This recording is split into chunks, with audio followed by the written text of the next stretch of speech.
Đây là tôi đang ở hiện trường và đang đàm phán với chủ xe bị tai nạn.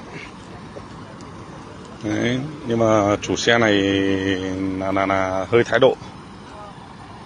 Giao thông thì có nói với tôi là xe mình sai, nhưng ông này thì là nếu như mà trường hợp mà ông này mà dừng lại thì sẽ không xảy ra tai nạn, nhưng ông này cố ngoi lên vượt vào đoạn đường hẹp.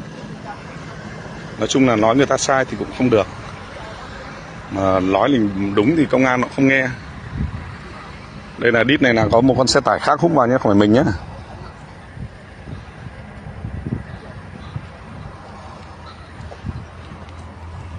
Anh em đang hỗ trợ. Một tí nữa tôi lên tôi họp, anh em chuẩn bị tinh thần khai hỏa.